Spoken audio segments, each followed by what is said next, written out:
If you don't feel like you're good at something, perhaps just consider if you've even really tried very hard. And what I mean by that is to do with time, not necessarily effort, in the sense of did you push it hard enough, but in the sense of effort regarding just attempts in practice. Here's a tool to consider. I don't know how accurate this next statement I'm about to say is, but even if it's not fully true, I think it's worthwhile to consider. The statement, as I've had it presented to me, goes that if you spend 20 hours learning anything, you will be in the top 1% of people in the whole world in that topic. Which might sound crazy, but think about this. Here's a microphone, for instance, right? Hello, hello.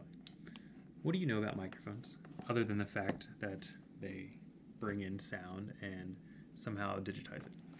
If you were to get online and just study, watch YouTube videos, learn about microphones, this is a Fifine mic, I don't know the model specifically, and learn about how they work and what they are and what happens. If you spent 20 hours doing that, do you think you'd be smarter than pretty much everyone you knew about microphones? Probably. Now, let's think about sports.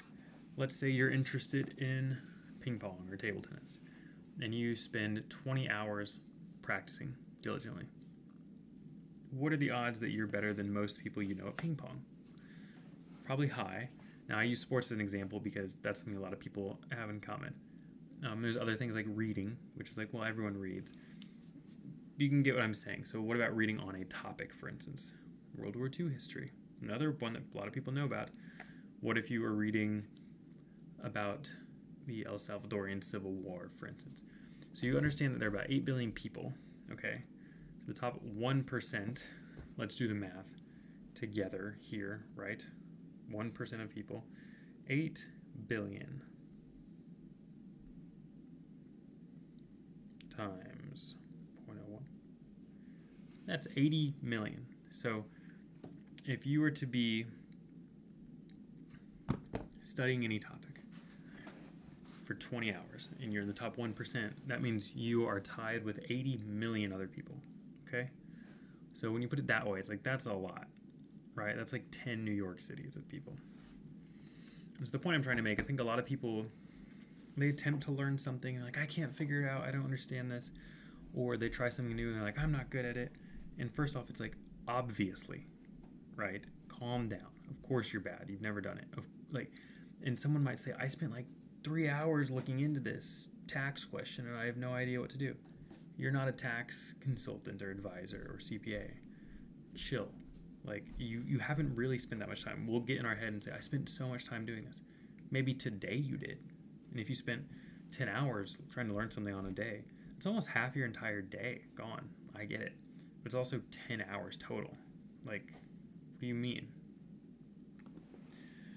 That's not a lot of time. Really.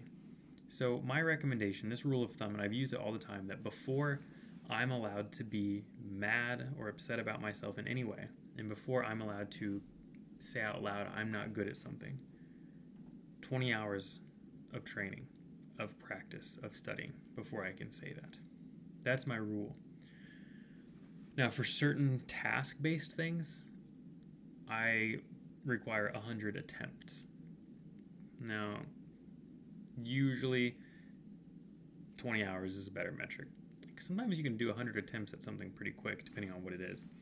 If you're trying to do a guitar lick, for instance, or you're trying to beat a really difficult boss in a video game, or you're just trying to learn how to maybe like flip an omelet over, right? So think about that, 100 attempts or 20 hours of practice. So certain things it's easier to say attempts, because how do you quantify 20 hours of practicing flipping something like that? You can, but maybe it's easier to be like, just try it 100 times before you give a verdict of I'm bad at this.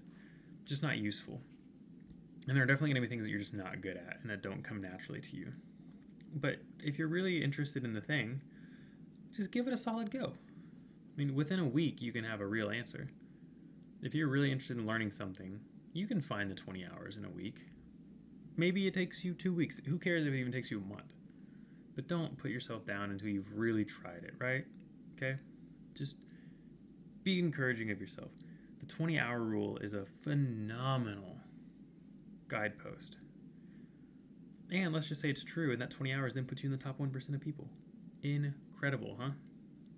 For instance, I'm a therapist. I'm a mental health clinician. I do psychotherapy for a living. I've been doing it for years. In theory, I should be well above the top 1% in this. I don't know how many people do this job globally, but it's not a globally acknowledged job just to begin with. And within the country, I don't know exactly how many people do it. But I would definitely say I'm well above the top 1% of people in the world who can do this job well, maybe in the top 1% of the top 1%, right? There's not a lot of people that do this overall. Some areas, my areas, there's way too many of us in Kansas City. But, okay, but let's say we get into a discussion about schizophrenia. I'm supposed to know all the diagnoses, right? That's so much to really know. I don't think I've spent 20 hours studying schizophrenia. I studied enough for the exam, among other things that I had to take. I don't think 20 hours focused time on schizophrenia was in there. Whereas someone who's lived with schizophrenia or grown up with it in their family, they've experienced it and they've probably studied more than I have about it.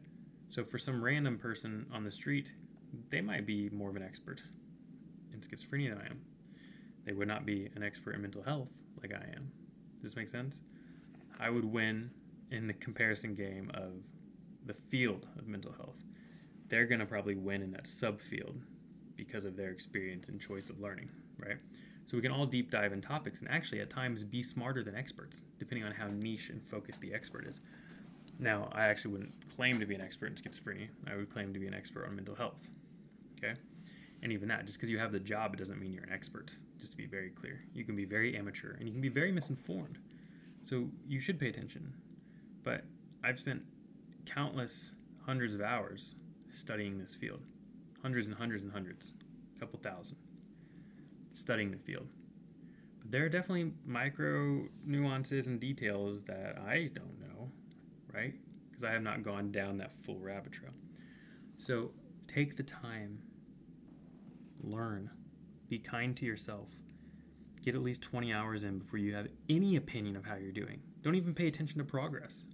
Just set the 20-hour timer that you'll do over X amount of days and learn it. And then reflect on where you're at. And you'll be shocked at how much you know, especially, and if you really want to test it, go talk to someone else who's curious about it, who hasn't looked into it. And you'll be like, oh, I know a lot.